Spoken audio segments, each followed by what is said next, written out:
Okay, new exotic mission, new exotic to go along with it. Let's talk about it. Giga story spoilers ahead. Please skip ahead to gameplay or weapon review if you care about story spoilers. This is a very short section, but it's still spoilers. Let's talk about the mission itself first. In terms of the story parts of the mission, it's very much into it. The reveal, the cutscene at the end, the reveal of how it wasn't Mara who hid all the eggs that we're hunting for, how it was actually Riven's previous mate, Tyrannus, who wished for something himself to scatter the eggs, which is kind of a no-no if you're an Ahamkara, granting your own wishes. Sets up the second half of the season, perhaps some more development with Mara and Riven's relationship. I'm pretty engaged with this now.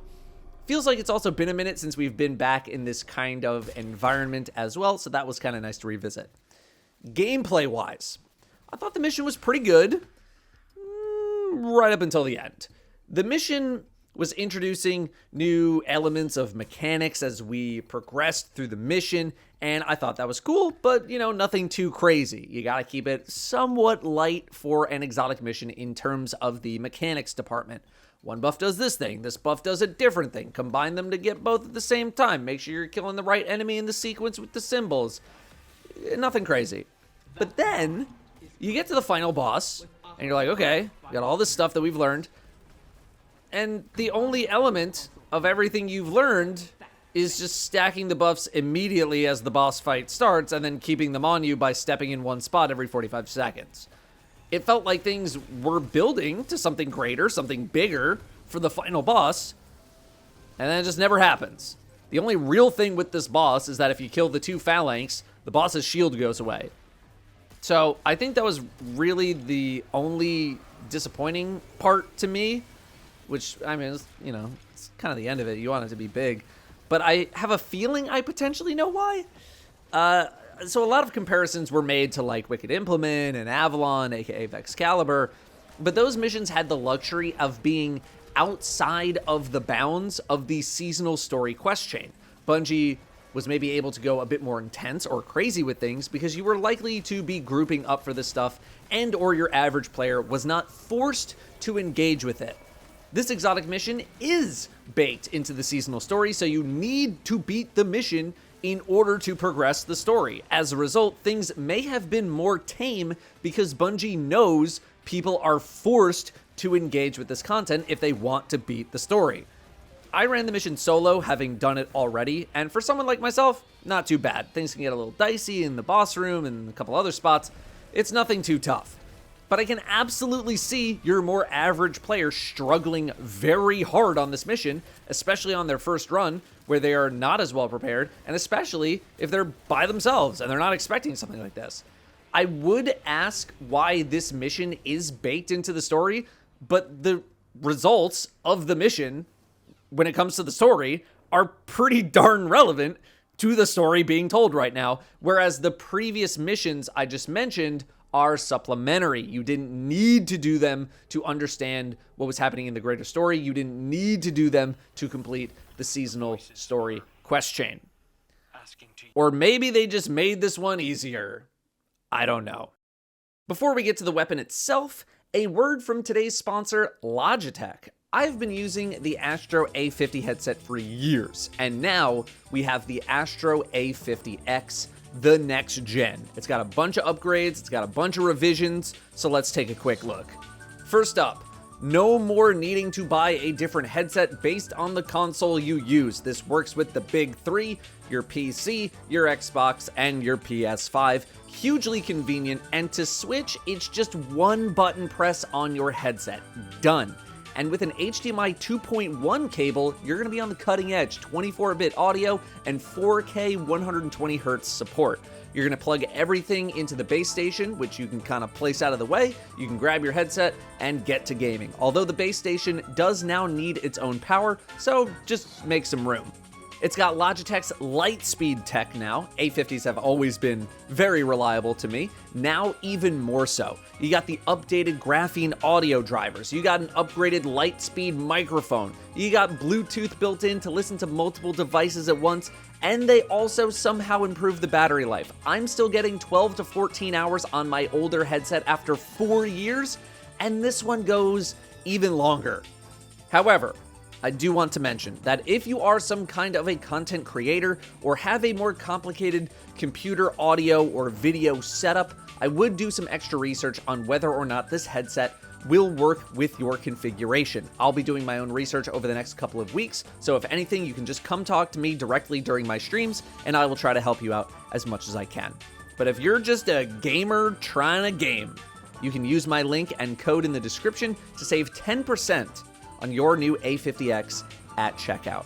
Thank you very much to Logitech for sponsoring this video.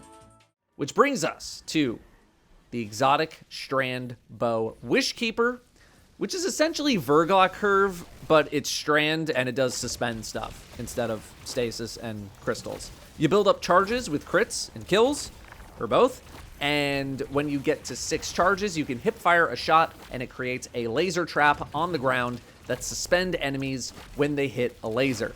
You also deal significant bonus damage to suspended targets, 50%, and you get faster draw time for a short duration after suspending any target using any type of suspend, or if you hit an enemy that is suspended. So it's the suspend bow. I tried this out in the first section of the coil by myself on all classes, both with and without artifact perks. The coil is pretty much at level in the first stage. It's a very target-rich environment, so I think it's a good place to get a feel for the weapon in a solo environment. I think the pace of play in Destiny nowadays is simply too fast for this bow, although this also applies to most bows in general. If your goal is to play as optimally as possible, everything needs to be min-maxed to the maximum, you're probably not going to be using a bow, because current day builds are simply too strong and too efficient in average content. You will barely be able to do much with a bow outside of, Trinity Ghoul, which is very good at slaying out, but it's literally designed to do that. Most of that applies to being in a group. As a solo player, you obviously get a lot more control over your domain, but you're still shooting things pretty slowly. Now, just because I said what I said does not mean I don't find it fun or I don't find it to be an interesting gameplay loop, because I kind of do. When you can get this thing firing on all cylinders, it's very satisfying to be able to chain things together in the way that you can. I found it important to not try to get the maximum value suspend shot out of every single time I use it, because otherwise I would just hold the shot forever, but also wasting it on like a nothing enemy can be bad if you don't know what's coming. Knowing enemy spawns is going to help you benefit from this bow a lot, because you can anticipate where to put the trap. If you know your stuff, it is absolutely capable of having those moments of fun or really satisfying moments, but you can also be a little reactionary too. You don't have to be completely proactive. Warlock already has quite a lot of suspend effects, and you can build for a suspend-heavy build already with the Wanderer and Mindspun Invocation. Do we need a third source of AoE suspend? Not too sure, but it's not going to hurt you. I liked using the trap as kind of like a rift, planting it at my feet as enemies started to charge at me. You suspend a bunch of stuff, you back up, you plank them down, repeat. It's fun, but it's slow, even with the faster draw and the bonus damage, although the bonus damage really does come in handy versus orange bar enemies. You can also use the trap very offensively as well, nothing wrong with that. So I tried with and without seasonal perks to see how much of a difference things made, and the seasonal perks can do a lot of heavy lifting with the unraveling rounds popping off and the randomly spawning in threadlings. On Warlock, it's a bit tougher to notice with all the AoEs just popping off, but on Titan, I definitely noticed when I took off the seasonal perks. Hunter, I just personally did not like at all. I used my facade build, the grapple build, and I just kind of found myself grappling and throwing tangles first, with the bow being second, and just not really making that much of an impact. I think something that I really like about Vergla Curve, which is missing here, is the ability to fully rack another big arrow within one shot. Vergla Curve gains charges on kill, but because of the nature of stasis crystals exploding, it's possible to rack another 5 charges in one shot. I mainly felt this during Season 20's seasonal activity, Defiant Battlegrounds, which, yes, did come out this expansion cycle. With this bow, it's like a minimum of 3 shots before you're able to fire another web, although the effect of suspending a large group of enemies is also pretty darn good, so that's maybe why it takes a bit longer to bring up to speed. You really need to take advantage of hitting the targets that are suspended for easier stacking of the next suspend shot, although in my testing, I was mainly chasing down Vex, which are harder to crit in general. This is a bow that is very unfriendly when you start to fall behind or get overwhelmed, which is why I prioritized the currently controlled enemies over other stuff so I can get another shot. That's not really atypical of the bow experience though. I'm just saying that it also applies here. Also, shields are going to be the bane of your existence using this bow. Having to pump a couple of shots just to remove a shield and not gain any stacks is brutal. So make sure you have something to swap to that can remove shields. When moving into the GM Nightfall world, I didn't hate it as much as I thought I was going to, but I still don't know how much of a fan I really was. I do think some people will absolutely love this weapon in GMs. Being able to do some extra suspends is not a bad tool to have in your kit, but there are plenty of times where it just felt I was plonking away with a bow. Again, knowledge of combat areas is really going to help you here, knowing what enemies spawn where and when. I honestly think you need that knowledge to succeed because you can't be as reactionary in GMs as you can be in other bits of content. I feel like it's pretty rare to need this much suspension in low and mid-tier content to begin with. I think the coil is maybe the only thing that I would be interested in having this much crowd control for. But look, I hate to continue bringing up Quicksilver Storm all the time, but when it comes to Quicksilver versus something like this bow, if I'm actually looking to get things done, I'm breaking out Quicksilver because it just slays out hard. If you're maybe tired of Quicksilver, you're just looking to change things up, there's absolutely some enjoyment to be had in target-rich environments with Witchkeeper. But you're definitely not going to be as efficient as other choices, and I think Quicksilver still absolutely kicks the crap out of this thing if you're looking to be as optimal as possible.